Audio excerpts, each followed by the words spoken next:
Hello everyone, I am here with a true story from our book we've been reading. This one sounds pretty interesting. It is by Dolores E. Topliff, and it is called The Providential Dental Appointment. So let's get into this and see what it's about. Shelley was a new student who came to our Christian school in British Columbia, Canada, in the fall of her junior year in high school. Her parents had divorced. Her dad had remarried, and he and her stepmom were moving from the Pacific Northwest to Ohio, leaving teenage Shelley to board with a family connected to the school. Since I was busy helping students enroll and get oriented, it took me a while to get to know Shelley. She was a bright, quiet girl with a round face and a blonde Dutch bob with bangs. At times, her emerald green eyes twinkled, and her rare laughter was infectious. Her occasional one-line jokes were zingers worth waiting for. She didn't seem style savvy and gave the impression she didn't care, flaunting casualness as a badge of honor. Probably because of previous bad experiences, she seemed to reject others before they rejected her, as if acceptance didn't matter to her. Except, of course, it did. Shelley added brightly colored drawings to some assignments and to several envelopes she gave me.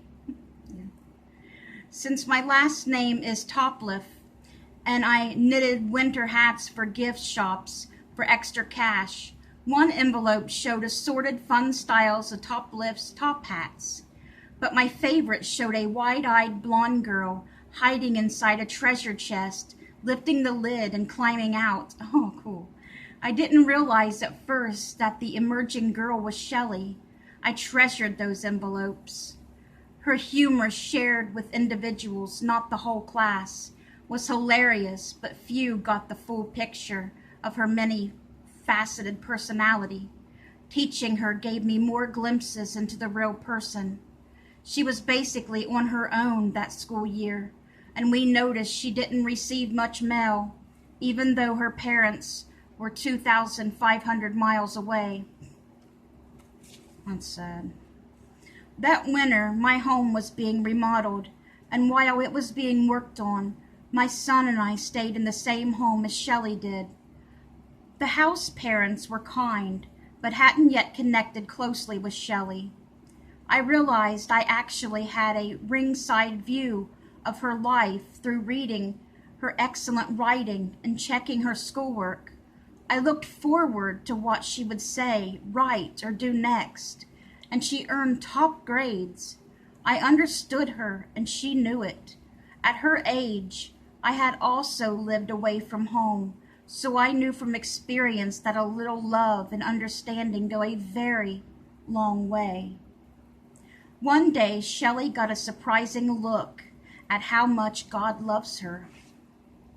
That glimpse started when my son went to the nearest town an hour away on the Alaska Highway and returned with 2 candy bars. I don't eat lots of candy, so I still had mine the next day. During that lunch hour, I had so much school prep to finish before afternoon classes that I rushed to our temporary home to complete it. Shelley hadn't felt well, was discouraged, and had skipped lunch too. She heard me bustling around and knocked on my door. She looked sad and alone, shifting from one foot to the other. "Will you please pray with me about something?" "Of course. What is it?"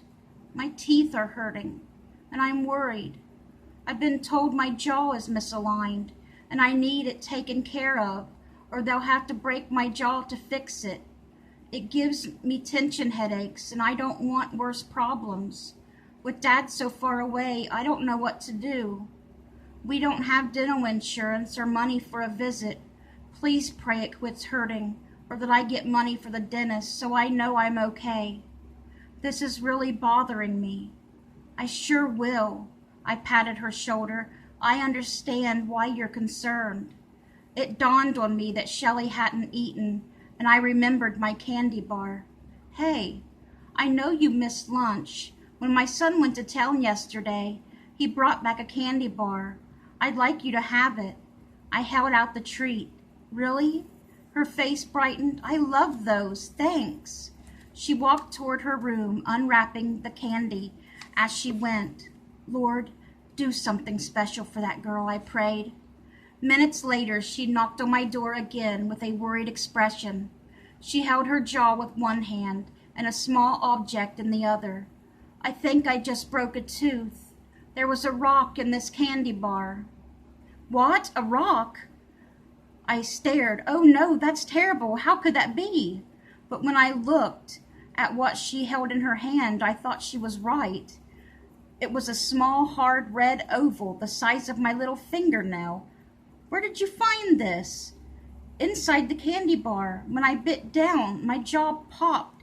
I think I have cracked it. Wow, for sure you need a trip to the dentist. I'll contact the candy company and ask if they'll stand behind it. Being an English teacher who believes in the power of communication, I wrote my best. That was God's intervention to get the dentist paid for.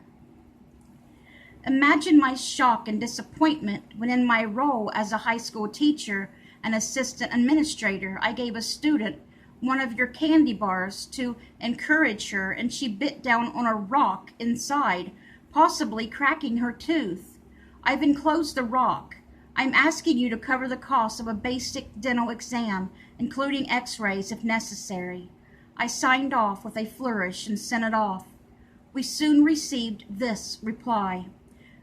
We are sorry for your student's experience. We are analyzing the object and we will report back to you. A week later, we received their official report. The offending item was not a rock. Lab analysis proved it to be a crystallized mass of superheated sugar that dropped to the floor of the mixing vat and hardened to the consistency of a rock and ended up in the candy bar. Please do arrange for your student to have a full dental exam. Send us the dentist's findings and bill and we will cover payment. Shelley made an appointment and saw the dentist. He found that although her jaw had popped, the structure of her teeth was fine. Her jaw misalignment was real but didn't need immediate attention, so she got by with x-rays and a basic cleaning. Yeah, but where was the pain coming from then? The candy company paid the bill, giving Shelley an immediately bigger and brighter smile. God showed his care for her worried heart by providing a dental appointment for her. I still don't explain the pain. The whole event turned into a huge celebration for all of us. The candy company air freighted 2 large gift boxes of our school filled with samples of every candy product they had. Wow. We rang the bell for school assembly. We had a great party, and I had a new convincing lesson on why it's important to learn excellent writing skills. This sounds like a really nice school. I was blessed to see Shelley flourish, and she realized that God and others cared for her, and her success made me braver, so I could forget my own inhibitions to reach out to many others. Through several years, my extended family of former students now stretches into many nations. Shelley begged to stay with us for her senior year and graduate, but her dad wanted her closer to their new home and the rest of their family.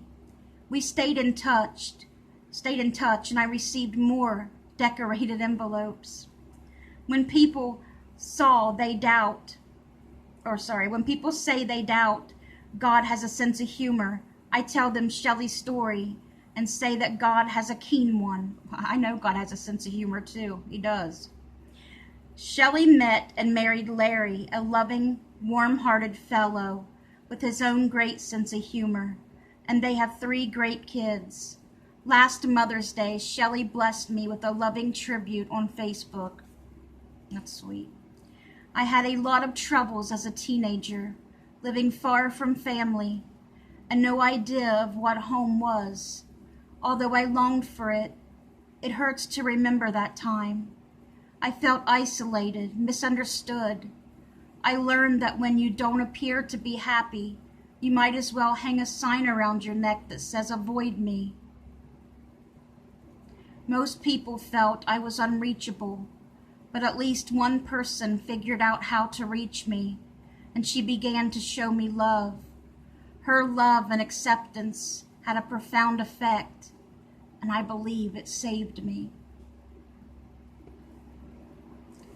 So true. And it only takes that one person, just that one person to care.